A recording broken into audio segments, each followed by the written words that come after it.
Today, we're diving into one of the most important but unknown stories in early American industrial history, the Lowell Mills. It's a story about machines and massive change, led by young women. What are we waiting for? Let's dive in.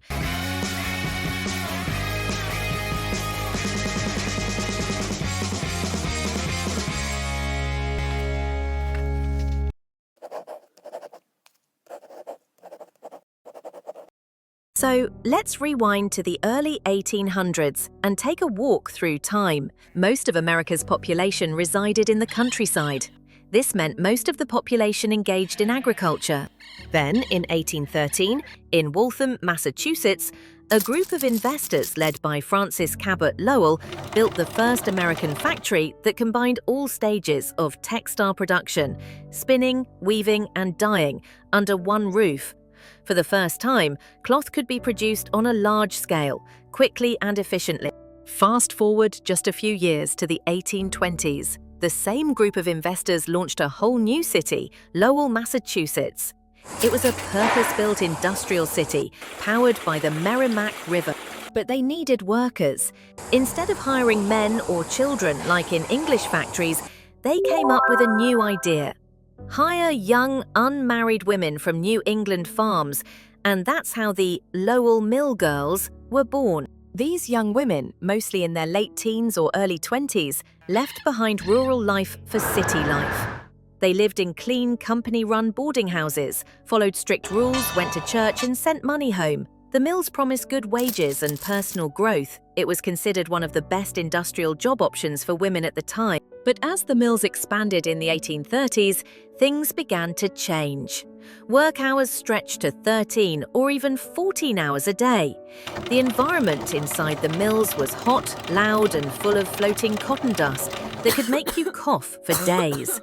Machines didn't stop, and neither did the girls, except for 2 short meal breaks. In 1834, when mill owners announced a 15% wage cut, the women organized a strike. They walked off the job in protest. It was one of the first times female industrial workers in the US had organized for better treatment. Unfortunately, they didn't win, and many returned to work under the same conditions. Just 2 years later, in 1836, another strike broke out. This time, it was in response to raised rents in the company-owned boarding houses. Once again, the protest didn't lead to change, but something important was happening. Women were learning to speak up.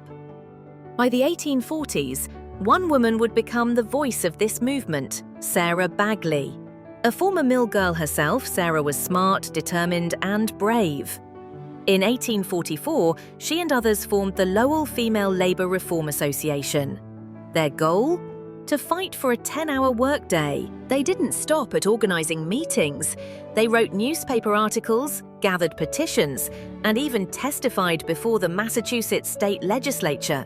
That's right, young working women were speaking directly to lawmakers about labor conditions. While the 10-hour workday wouldn't become law during that time, their efforts marked a huge moment in labor and women's history. But as the 1840s turned into the 1850s, things shifted again. Native-born women began leaving the mills for teaching or marriage. Mill owners, looking to cut costs, started hiring Irish immigrants, many of whom were escaping the potato famine. These workers were paid less and worked longer. The clean boarding houses were slowly replaced by crowded tenements.